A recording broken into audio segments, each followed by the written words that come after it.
Hello, hello, hello. Welcome, dear listeners. Welcome to Achtung Millwall. Now, ahead of every show this season, as you well know, we run a Pundit Games question for your delectation. Pundit Games, it's punditgames.co.uk. It's the number one board game, football quiz game on the number one Millwall podcast. What a nice little matchup that makes. So we always run a question ahead of each show this season. Answer to come at the end of today's edition, dear listeners. So this question is an English national team question. England. This is a Liverpool legend, a classy defender who won it all at Anfield, but his fortunes with the national side weren't quite the same. He played in all 5 games for England at the 1982 World Cup, as well as all 3 at the 1980 Euros, Italian European Championships, where the Three Lions never got out of the group stages. So we have a player, 1971 to 84, 340 appearances for Liverpool, 7 goals. And then 84 to 86 with Sheffield United, 37 appearances. 42 caps for England, 1 goal. Caretaker manager briefly, 2001-2 for Liverpool. Answer to that question, listeners, will come after today's edition of Achtung Millwall. Arrivederci Millwall. You're listening to Achtung Millwall, broadcasting from the beautiful South Birmingham. Accept no substitute. Welcome, dear listeners. Welcome to Achtung Millwall. My name is Nick Hart. You join the number one Millwall podcast on a beautiful, gorgeous Indian summer's afternoon in October here in Bermondsey. The sun is shining. You join us after that wonderful midweek win down there at Plymouth. You join me in Block 1, surrounded by what I think are Dutch students. They've spent a fortune, dear listeners, in the replica shirt shop. All aged, I'm guessing, in the late teens. It's actually packed up here. I'm crammed right in the corner in Birdshit Corner, just to report on the Birdshit situation, because I know you like to keep up with these things around the world. The actions of Percy Pigeon up above me on the security camera. Well, it's been cleaned off previously, but I do think that it's not been touched since by human hand. And I think Percy's making a bit of a comeback. He's just starting to lay the groundwork for a good, proper bird guano droppings in Birdshit Corner. Your Millwall team news, dear listeners, whilst I waffle on about Percy's business. We've got an unchanged side from down there at Plymouth. Wonderful second half performance, I thought. First half a little bit hairy at times, but second half very, very good once we went that goal ahead. Wonderful goal by Zian Fleming. So in goal today we've got Bill Kosky, back line unchanged, Wes Harding, Jake Cooper, Ryan Leonard. The wing backs, Danny Mack keeping his place in the side, Joe Bryan in front of them. We've got Alan Campbell, did well. I suppose everyone did well down at Plymouth. Jury's a little bit out for me. Why not Jules Saville? But that's up to Gary Rowett. Alongside one of my men of the match, Casper De Noor. In front of them, obviously, Zian Fleming. Is he now the golden boy again? He's made a big step forwards towards being the golden boy of the den. In front of them, good player the other night with Duncan Watmore and Kevin Nisbets. So there we are. We're about just over 5 minutes short of the kick-off this afternoon, dear listeners, for the visit of Hull City, along with Millwall, part of a pack of sides contending for the lower echelons of the playoff spots. So there are 2 points in front of us, but there's quite a few clubs in that top 10 mix at the moment.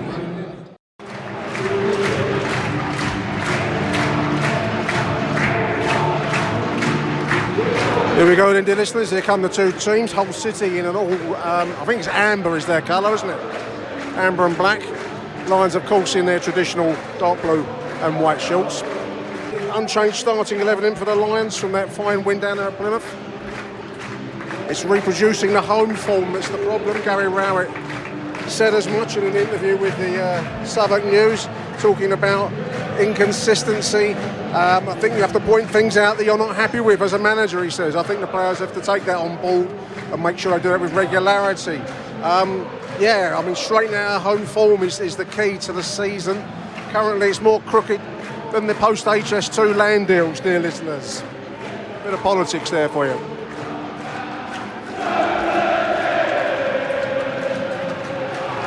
Listeners around the world will be wondering what I'm prattling on about. It's going to be Hull City to kick us off, attacking the Coldblow Lane end, which means, of course, dear listeners, Millwall will be attacking the away end in the first half, as per the diction the dictums of the Venerable Bede, writing in Anglo-Saxon England, Northumbria. Probably wrote it in Northumbrian dialect in 9th century England. Away we go. I had to laugh at one line from one of Gary Rowett's interviews. This is with the London News Online, the South London Press as was. He says the challenge is not to panic, I suppose amidst difficult form, and not to be too gung-ho in every game. Don't be too gung-ho, Gary. There's not much danger of that from what I've seen so far this season. I don't mind a bit of gung-ho personally, but I think he's certainly fulfilling his non-gung-ho approach. Nice work, Danny Mack on the right side, winning the ball back from Millwall. There's a long diag into space. But, we do win a throw-in out of it. That was intended to be towards Ian Fleming, I think, from Jake Cooper. Oh. Danny walks it straight into touch. Does well to win the ball back. Good tackle in there by Ian Fleming. It breaks. This is Campbell. And this bit just too quick to pass it there. Gave the ball away to Hull City, who now break. This is the 20 on the right side. On 5 minutes, according to my watch. Shot from distance. That's over the bar. That was curling in a dangerous style designed to give me the jitters, dear listeners. 2 wonderful goals down there at Plymouth, I thought. Listeners, I know we've explored it already, but such for the quality of both in their different ways. I think we can, it'll bear repeating here today. First goal was, of course, that beautiful pass straight through the middle by Duncan Watmore. Thing of beauty. Wonderful, wonderful pass straight into the path of Ian Fleming, who deftly flicked it over the oncoming goalkeeper for 1-0.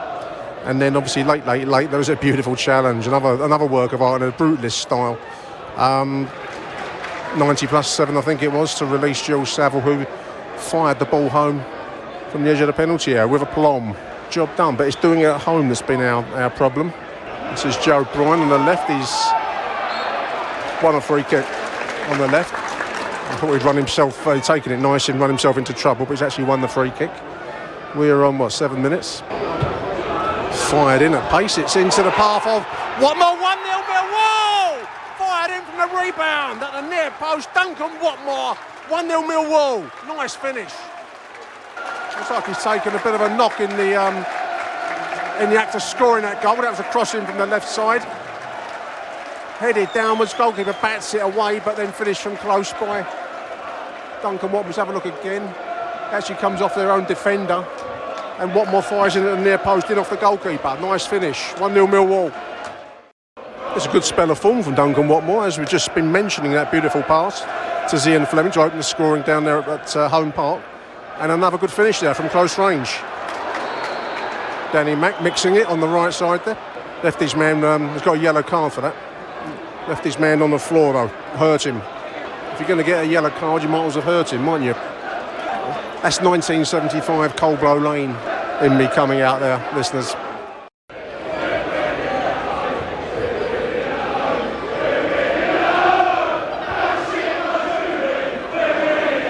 I don't like that song.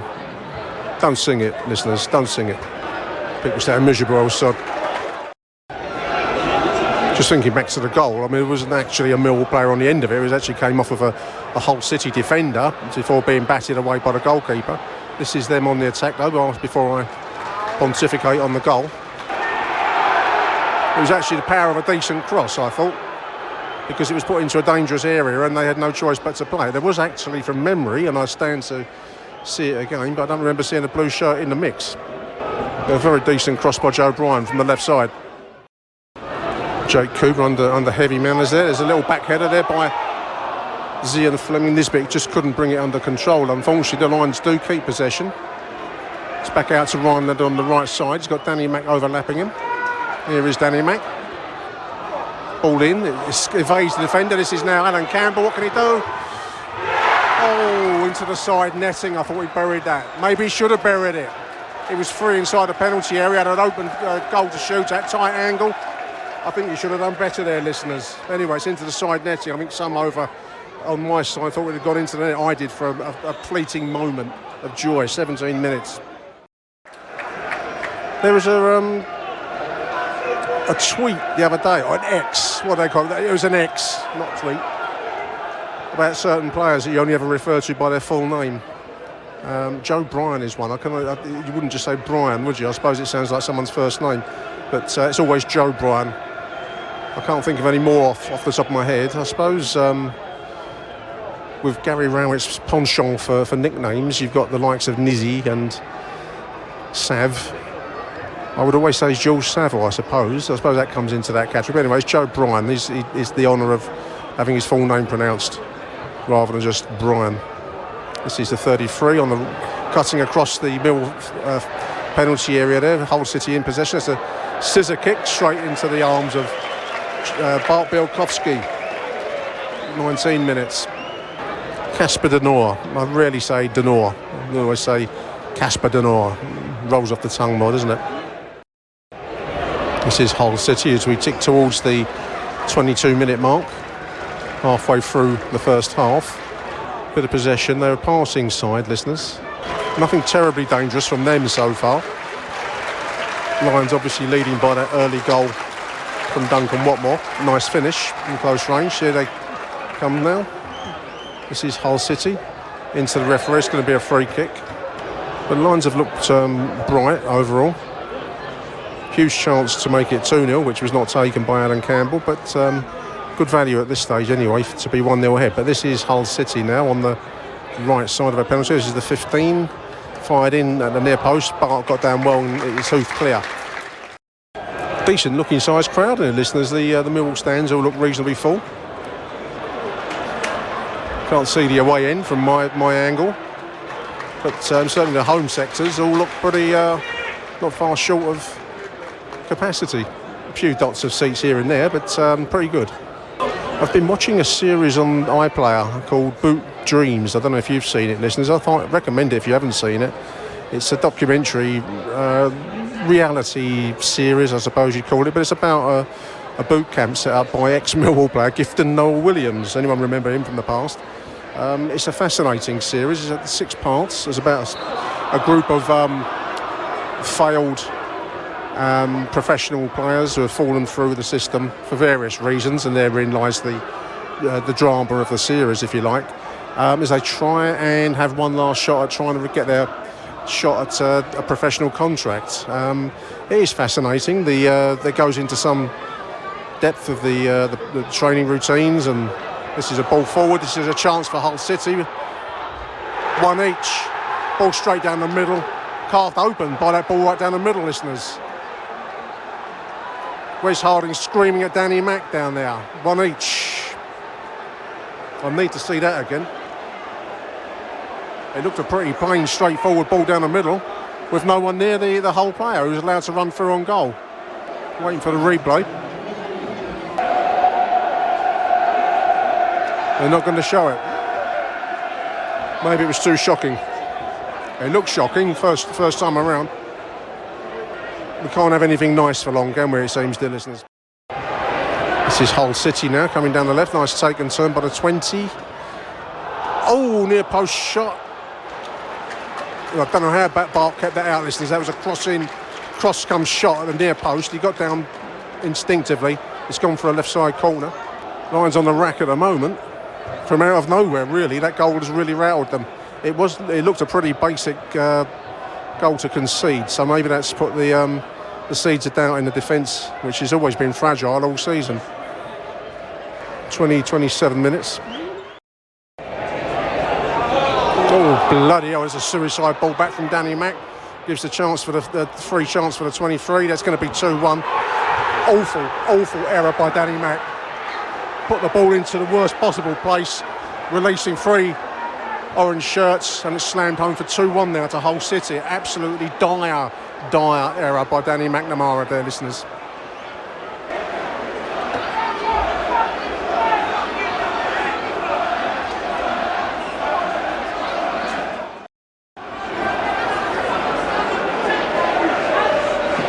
Defensively gone to pieces, dear listeners, in the last few minutes. What are we on now? 31 minutes. That was basic right to left ball, which Danny Mack saw fit to head across the face of his own goal. I mean, you don't do that at school, let alone in a professional environment. It is Millwall pressing forwards. This is Watmore.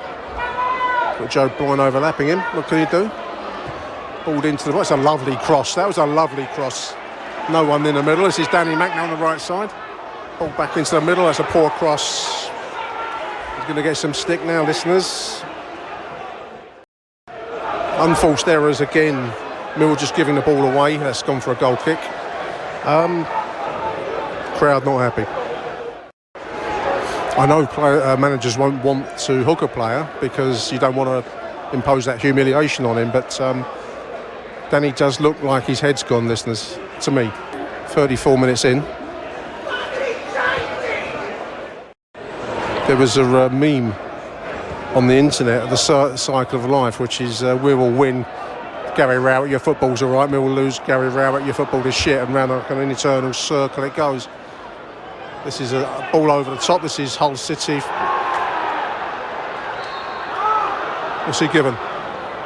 Free kick. I thought for one moment he'd given a penalty. The orange shirt took it past our player. I think that was Wes Harding into the penalty area, and I thought for one moment it was going to give a penalty as the man was taken out by him. As it is a free kick. Dangerous position. Just left to the D, edge of the penalty area. Here we go, free kick. Ooh, wide left, thankfully. Well, we've looked vulnerable to the long ball all afternoon, listeners. The long ball over the top. We've got away with that one there, but a number of times, fairly basic long balls down the middle or, right to left have had us in trouble. Unforced errors being will kill you, won't they? That's a lovely little jink there by Kevin Nisbet. Let's see if he can get some form again now.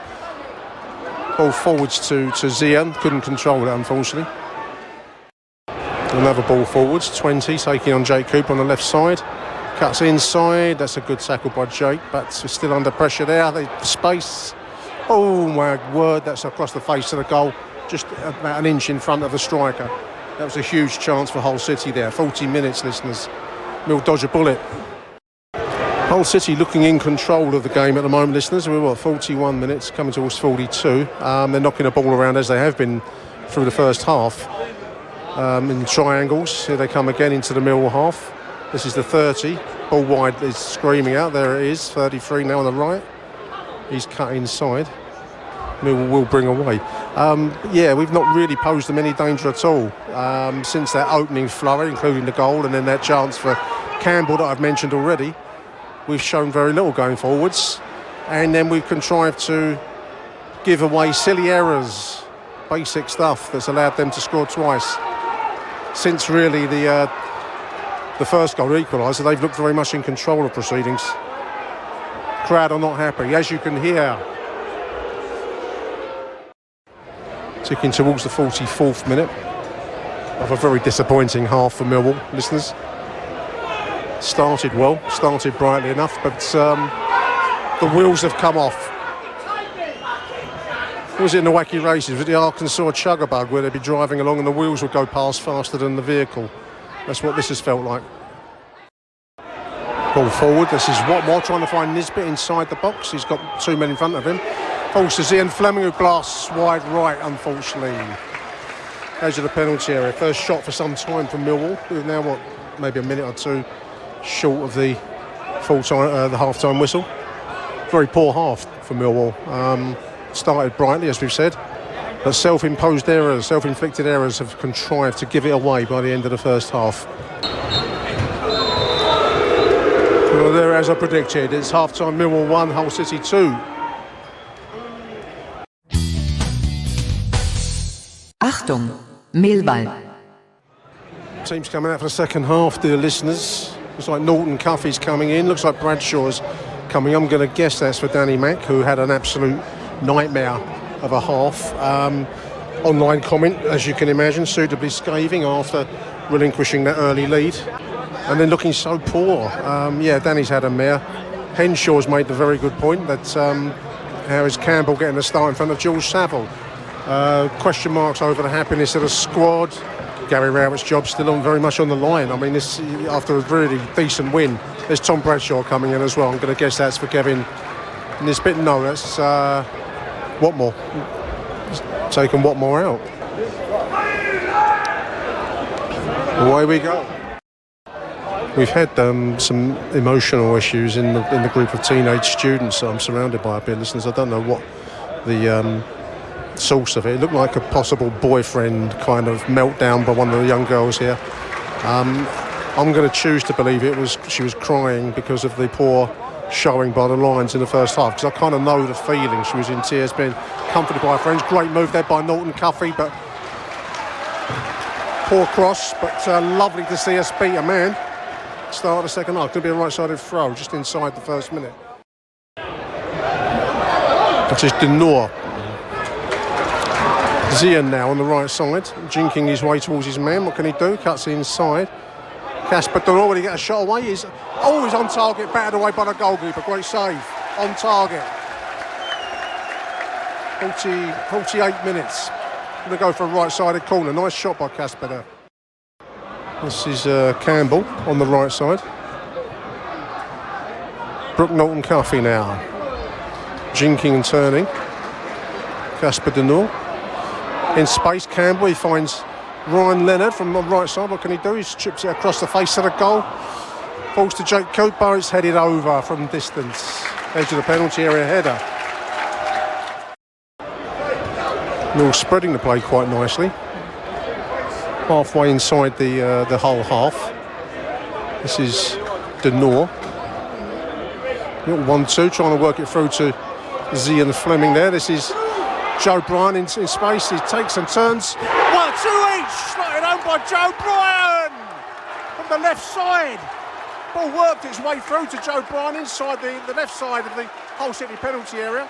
He almost kind of slid it in across the face of the goal into the right side of the goal. 1-2 each. Mill catch a break. It looked more enterprising at the start of the second half. Couldn't have looked much worse, I know, but there we are, 2 each. Can we press on now? Certainly having the two strikers has given us a bit more sense of danger up front. Brought the crowd into play. And no more sniping.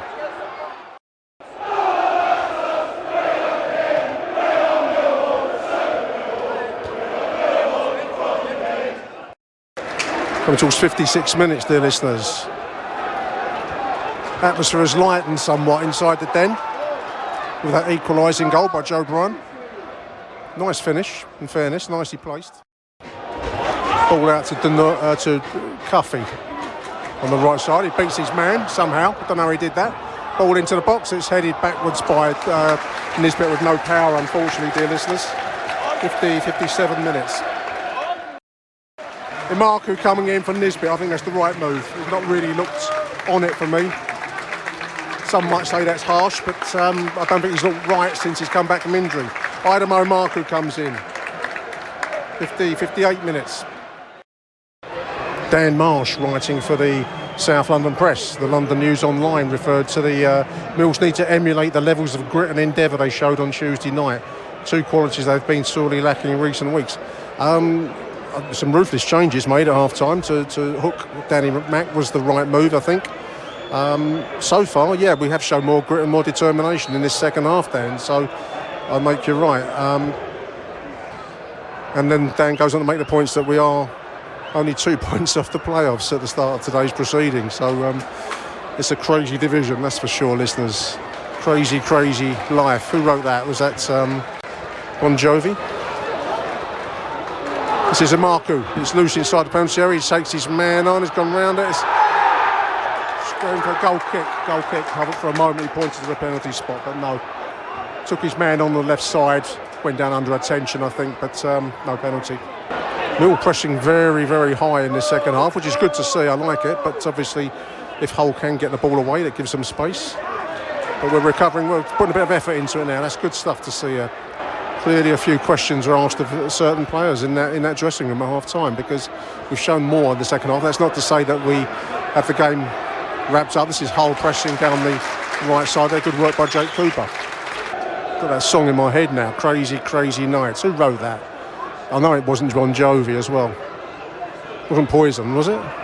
How's your knowledge of 80s metal rock, pop metal, listeners? Was it Van Halen? It's going to bug me all day now. I must say, Henshaw's post at half-time chimed with me. It's quite hard to see what Alan Campbell is bringing in that George Saville doesn't. What lies behind that choice, given that Sav scored such a great goal, is speculation, isn't it? This is goal kick. Little surge down the left there by Jake Cooper. I thought he might have been tripped, but no. They like to take a short goal kick, Hull City, and play their way out from their own penalty area. I don't like that. I mean, it's great if we get a goal from it, of course, but I wouldn't want to see us do it. It's the modern way, isn't it? It's the way of the Pep. Not for my side, though, listeners. How about your side? Do you like it? Yeah, so do have a look at the Boot Dreams programme, listeners. It's well worth it. I think you'll like it. If you haven't seen it already, I'm very late to the party on this TV reviewing front. I'll be reviewing Blue Peter with Valerie Singleton next. Or Magpie with Jenny Hanley, who's better still. 1975 edition. Bring Saville on. You heard it. Why isn't he starting, listeners? Gary Rowett does mention in one of his midweek interviews with the London News about the need for consistency. I presume by that he's meaning consistency of team selection, but I think that equates to stubbornness when there's the man warming up down below us. He's going to stretch his legs and take some applause. Ball breaks, coming to 69 minutes. This is Joe Bryan on the left side. Gets clipped, referee gives a free kick. It's going to be a yellow card, I think. It's going to be Joe Bryan to take it, listeners. In it comes, it's deeper. It's a flick head. Oh, wide. Who was that? That was Tom Bradshaw.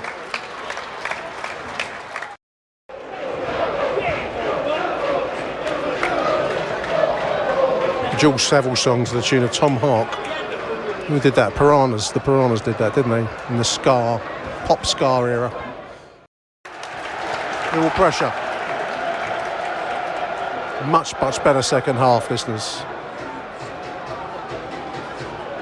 Consign the first half to the dustbin of history. Second half been much brighter. Mill searching for the go-ahead goal. To sound all baseball on you. The go-ahead goal. 74 minutes. Oh, I've gone all baseball. Half of them all watching their phones. I don't think they're really football fans, these kids. They are kids. The idea of going to watch a football match and then sitting there staring at your phone or having boyfriend text messaging breakdowns is beyond me. But then I'm 62 years old, aren't I? So it's been a long while since I've had an emotional text meltdown at the football listeners. And take and turn. This is SH.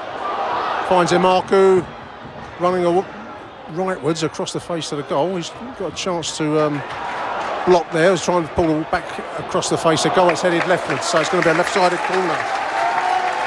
82 minutes, dear listeners. Left-sided corner. Millwall. Bryan to take it. Joe Bryan. It's deep, bouncing around and away by an orange shirt. We played some quite nice passing football in this second half. I know we're not really noted for that, listeners, but it's been pretty good. It's just, as he says that, the move breaks down. It's going to be a booking, I think, for Ryan Leonard. He's clipped his man in midfield as Hull were looking to break. 5 minutes of added time, dear listeners. Still a chance to win it if we want to press forwards. I suppose the Rowett approach is take what you've got. Point. Roman Esse breaks free in midfield. Strides it through. It's Idemo. Marco puts it high over the bar. He just panicked slightly there, listeners. Beautifully angled pass there from Roman trying to find his man.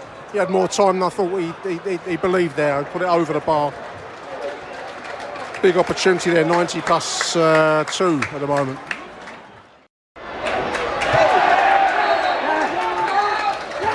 There's the full-time whistle, dear listeners. In the end, not a bad point for Millwall after that mare of a first half. Much better second half. The introduction of Tom Bradshaw gave us more industry going forwards. Norton Cuffy, and then gradually as the half wore along, George Saville. Man of the match today, I suppose, difficult one to pick out. I suppose Wes Harding again in defence. The defence was at times stretched in the first half, but he did the best he could in difficult circumstances. Otherwise, I liked Kasper Denor in midfield, but overall, a point gained rather than a point lost, I think, in given the way the first half finished up. Anyway, there we are. It finishes Millwall 2, Hull City 2. Achtung, Millwall. Huge welcome next on the show to a previous guest, a previous listed Lion. It's Steve Lee. How you doing, Steve? I'm very well, Nick. How are you? Yeah, I'm okay. A lot better after the second half yesterday, mate, than I was at half time. I don't think I was alone in being disgruntled at the end of that first 45 minutes yesterday. Unchanged side from midweek. I don't know how you feel. I'd probably thought that was the right call, but it was quite apparent as the first half wore on that defensively we looked a shambles yesterday in the first period. And I find that quite strange, Steve, because it was a mental collapse. It reminded me of a batting collapse in cricket after that opening goal. Yeah, I'm always a bit concerned when Rowett gets a result and decides to play exactly the same side the following game when they're two different sets of circumstances. One was an away performance that needed an away performance against a very good side in Plymouth. Yeah. Where yesterday we know Hull were decent, but we're playing at home again, and it's this issue about how he garners the atmosphere at the Den. And I'm sorry, it wasn't the correct selection for me. Plus, also, there was a subtle change that I noticed, or hopefully it was meant to be a change, or it just didn't happen inconsequentially. It was that Ryan Leonard seemed to be designated to pick up their number 10, Traore. Yeah. So, and I think then the defence looked really unbalanced, and I can understand Traore looked a dangerous player. Yeah. But we never got the grips of it. We were completely, I thought, all sorts. And even though we opened the scoring, they'd had a couple of chances before we opened the scoring. Yeah, they looked a dangerous side, Steve. I mean, I was going to start off with the opening goal because I think there's more than a hint of luck. It's got to be finished. So I don't want to say it was a lucky goal because luck doesn't come into putting the ball into the net. But lovely cross from a free kick from the left side by Joe Bryan, who was a standout player for me yesterday. I thought he did really well. Beautiful cross. But no aerial threat in the midst. It was a cock up by the whole defenders there, Steve. There's no one forcing that situation. No, it was the tactic that every opposition now applies to the Cooper threat is crowd him out. Yeah. So he has no room to move, to attack the ball. He just has to stand there as a pivot, as a tower. Yeah. And if the ball doesn't hit him directly, you're just relying on scraps that fall from, as you say, a mistake by the whole defence or someone else picking it up. But I give Watmore his due. He was very alert to what was happening there. Yeah. So, you've got to give him credit. That was a well-taken goal and a poacher's goal almost. Poacher's goal. Yeah, I think it's a good description. Nicely put away in off the goalkeeper. I hadn't realised yesterday was Ryan Alsop, an ex-Millwall reserve goalkeeper. He never really played, I don't think, for the first team. And then Watmore kind of injured his ankle in it's a very modern, ironic kind of moment really, because the clubs are so keen to make money from any direction that it was the Sky Bet ground.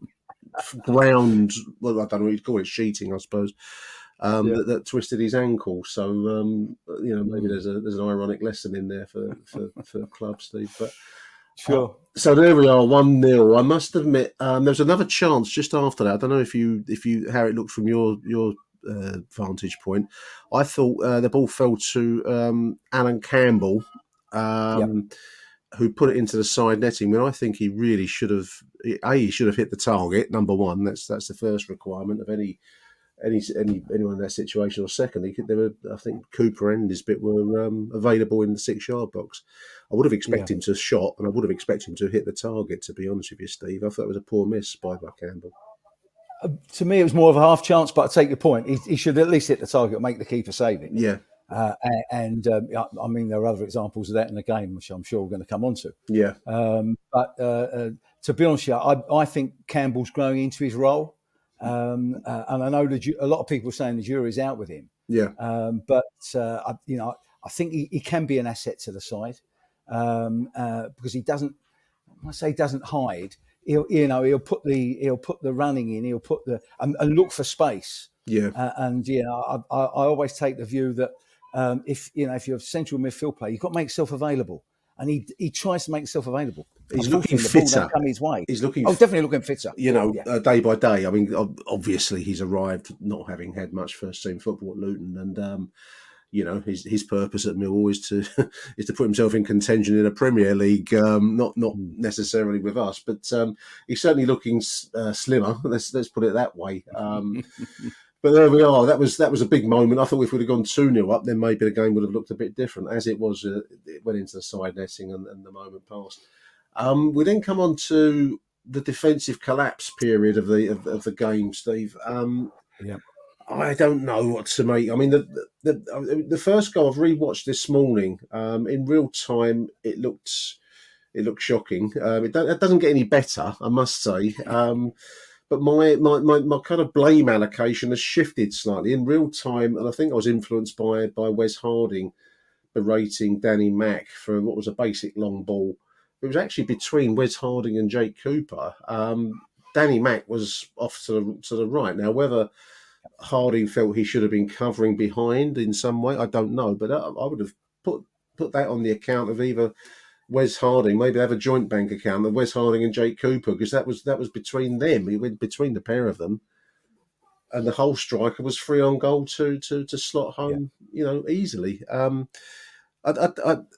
wonder. I mean, we will come back to Danny because obviously his story would unfold, but I just wonder whether he's becoming a bit of a convenient, scapegoat. Yeah, a coat peg, as to quote Reg Burr, a coat peg upon which to hang others' troubles. How did you see that goal? I thought it was a good pass, and it's a defence splitting pass that, and again, well timed run. Yeah, but Harding's defensive play, he plays quite high up alongside his co-defenders. Yeah, and Cooper and Leonard. I noticed that at Plymouth Argyle. Because I think he's got confidence in his pace that if someone does try and break through, he can turn and make up that difference. But as I say, the timing of the run was really spot on. And unless Harding would have dropped 5 yards to cover like the traditional sweeper used to, I don't think he was going to make up the difference. So I would give credit to Hull for creating a chance. That's interesting. We just failed to defend adequately, but I don't think it was a defensive mistake. I would give credit to Hull for creating a chance. So certainly from my perspective. Interesting. I mean, my take was it was a fairly. I hadn't looked at it as a good pass, to be honest with you. I looked at it as a basic long ball down the middle, which found a free man. But I'd take this. It puts a different gloss on it, so I'll take your point there. There's another chance very shortly after that where I think Danny was beaten on the left side, or left as they attack anyway. A near post cross, which Bart managed to bat round for a corner. We seem to look quite ragged quite quickly defensively, Steve. Once we concede a goal like we just described, we seem to go to pieces, and that's been a repeat theme for some time actually. Now we just seem to go to pot suddenly, don't we? It's like fragile confidence, Nick. It's as simple as that. If they're like on Tuesday night, they were battling at Plymouth. They were all up for it, and as the game wore on, and Plymouth tired. Let's be fair. Yeah. The defence got more confident in its abilities, but as you say, as soon as we conceded yesterday, you could see the edginess. And I suppose the crowd feeds into that. I mean, everyone's entitled to their views and their opinions, but the crowd will, the edginess of the crowd will seep into the team that's on the pitch. The two are kind of related, aren't they? They are, and don't forget, we've seen a lot of goals conceded at home recently. Poor goals, yeah. So exactly. So that the crowd are thinking, here we go again. Yeah. And that's a natural reaction. That's and the players must understand that. The nerves spread around, and everybody feeds off it. So. And then we did go again because it was. It was. I mean, I've written just another long ball forwards from defence. What was going through Danny's mind, if anything, with that cross penalty header? I don't really know, because it beat Bart, that's for sure, and allowed their striker to pull the ball back across to be slammed home and close. A terrible goal to concede there, Steve. Absolutely. And the comedy of Bart trying to recover.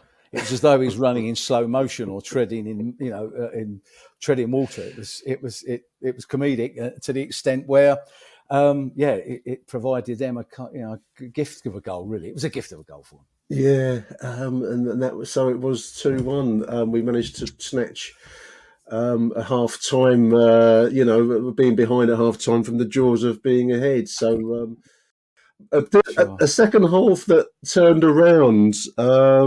We did look a different side in the second period. I mean, I can't get my head around this squad this season, Steve, because we actually looked pretty good in the second half, mate, didn't we?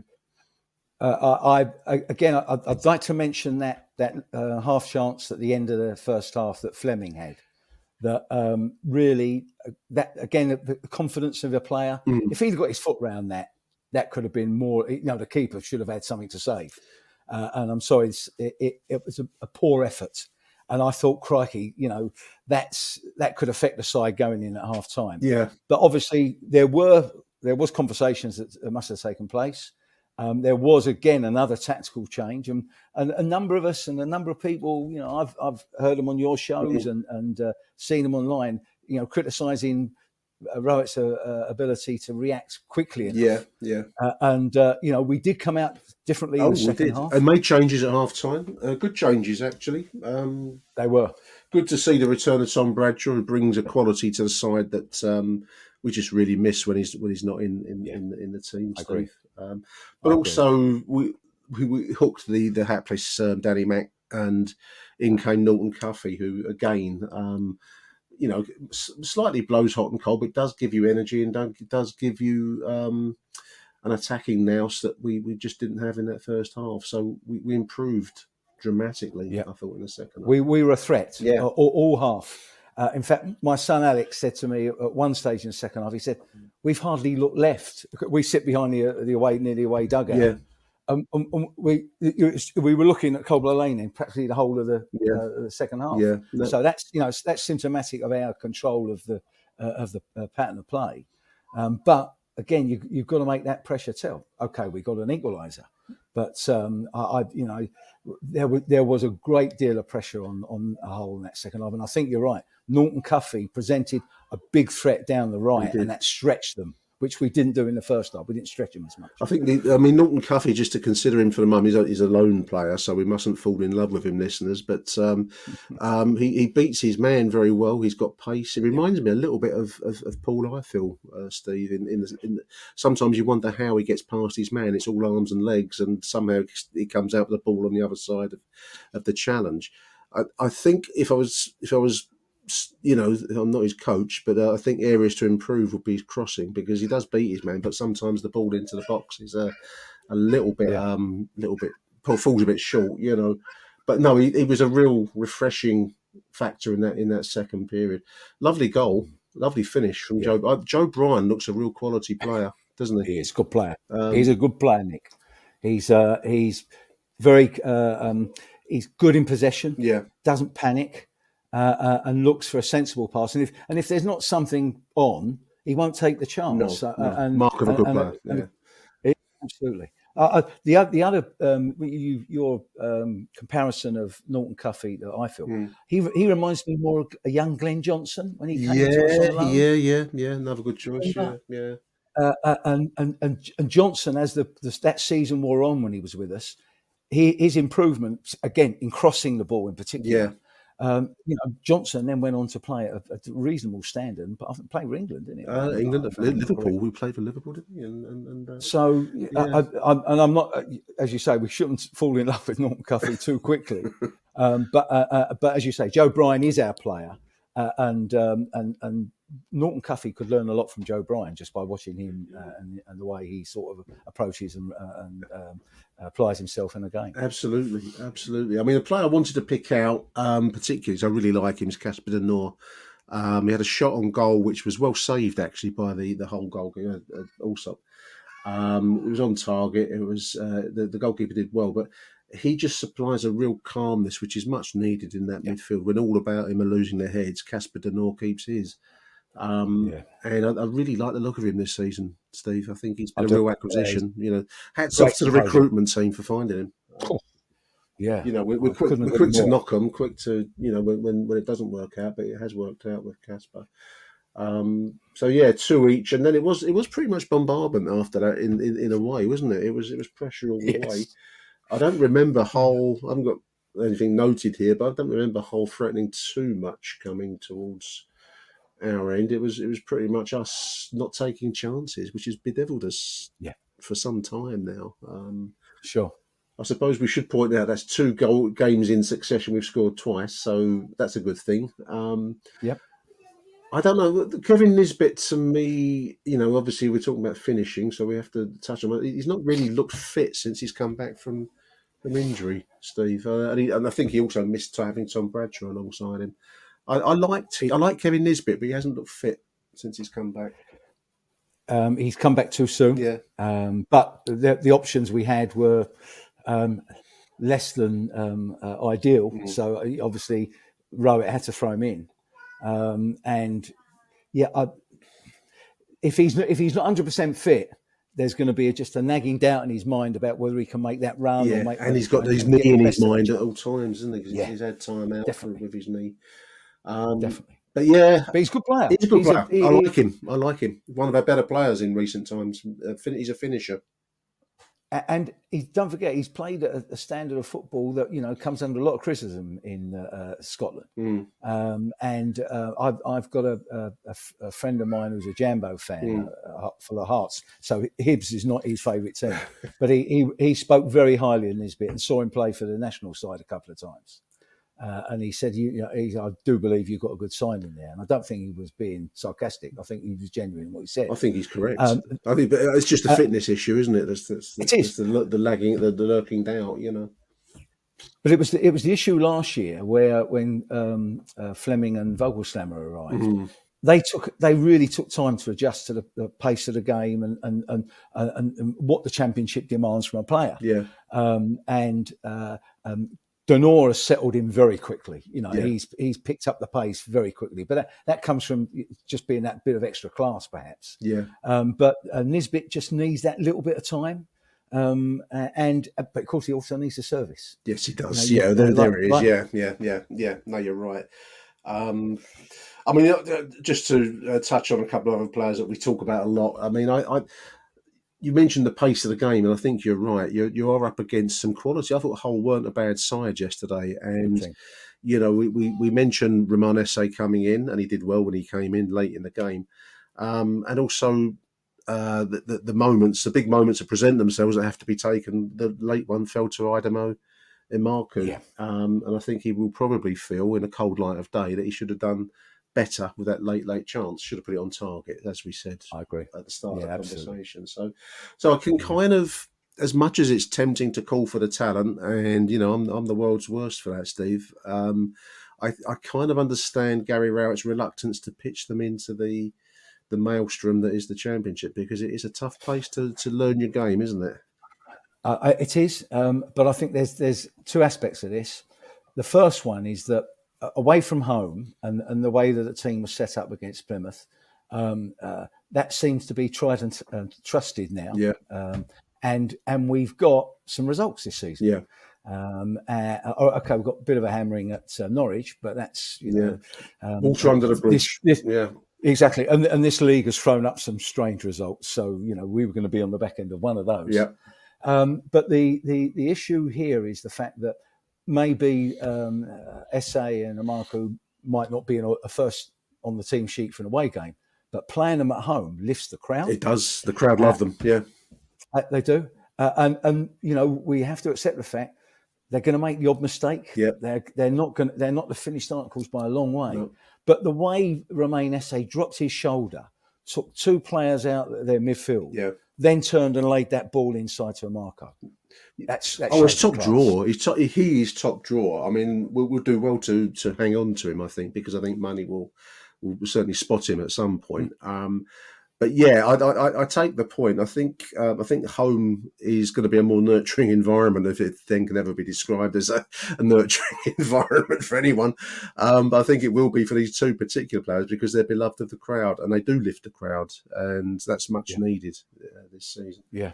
And we've got nothing to lose after recent home performances. With the goals we've conceded, which are far too many. Yeah. And the stats alone of since the turn of the year. Our home form has been appalling compared to, what our reputation past record has been, and a reputation. Yeah, absolutely. No, I agree. I mean, Gary Rowett clings on. He's got one thing I wanted to ask you whilst I've still got you is the Gary Rowett question, really, because he's clung on. He hasn't. I think I described him as Harry Houdini. Escapes out of tight spots when he needs it most, and I think this week 4 points out of the 6 that we've had in the midweek and yesterday buys him more credit in the bank. We've got an international break now, then a couple of away trips, one to Preston, one to Watford. They're difficult games. I go around in circles with him. The thing that bothered me yesterday, which we've touched on already, is these mental collapses that we get every now and again, and I don't understand what allows that. The mentality of the squad that does come back to Gary Rowett. It's his job to deal with those kinds of. These are decent players, but they just collapse in certain points, and that comes back to the manager in the end. Would you agree with that, or is that simplistic? Do you think? I agree partly. Because when the game started and Rowett's done all his prep, he said what he's needed or he thinks he needs to say. When the players are out there playing, it's about their mental fragility. That then relies on the fact who's leading on the pitch, who are the players out there that are, if you like, geeing the other players up, boosting their confidence, saying, "Well done, good pass," things like this. Yeah. I don't hear that and see it unless Savile's playing. Yeah, he's not playing. He's not. No, absolutely. Cooper, it's not in his nature. No. It's not in Leonard's nature either. Steve, he doesn't seem to be a talker. They're not vocal. No. And I don't. Joe Bryan's still a new boy on a new kid on the block, and Denora still probably a new kid on the block. Yeah. These are all unknowns, but I just don't see it now. Traditionally, we've always had players on the pitch that lead from the front. That aren't afraid to talk. Yeah. And that's been whether it's a centre forward in Neil Harris or Morrison, or whether that's been people the Hurlock and Bryleys of this world. But there's also an issue here that Gary Rowett's got to face, and it's the consistency of his tactical. His setup. I think he's too rigid, and I'll come back to my point I made earlier on. We didn't need to play the same team that played on Tuesday. Yeah, Hull were a different kettle of fish opposition. Yeah, exactly. Yeah, and so unless there's no work being done in the prep to suss what Hull are going to bring to the party, surely we're doing some sort of scouting in advance. And even if it's just video, you can watch the telly in this day and age. Absolutely. So it's I just wonder that we're just too rigid in our thinking there. So that's where I will hold him to account. Yeah. But once the game started, it's up to the players on the pitch, I'm afraid. Yes. No, I agree with that. And we got that. It's been a mixed bag of a season. We got a mixed bag of a game yesterday, which in a way. We've said it a few times in recent games. It sums up the season because we've got a bit the good, the bad, and the ugly yesterday. So there we are. The game finished 2 each. Leaves Millwall in 15th position, but in this strange division, Steve, just 3 points behind the 6th promotion, the playoff spot at Birmingham. So international break now. Chance to take our breath and hopefully come back renewed after the next week's internationals. Steve, I've kept you for 24 minutes. I said to Steve, I'm going to do a quick 10 minutes with you, Steve. We've spoken for 24 minutes, mate. I really appreciate you no problem. taking time out of your Sunday morning, mate. I know you've got stuff to do. Big thank you for joining the show. Steve Lee. Thank you, Steve. Thank you, Nick. Achtung, Millwall. And the answer to that question earlier on, dear listeners, the Liverpool legend, 1971 to 84, 340 appearances for the Reds, 7 goals. Won it all with Liverpool, not so much with England. It was, of course, Phil Thompson. Phil Thompson. Hope you've enjoyed that question. Do check out Pundit Games, #1 board game. Check it out at punditgames.co.uk. Christmas is a coming, dear listeners.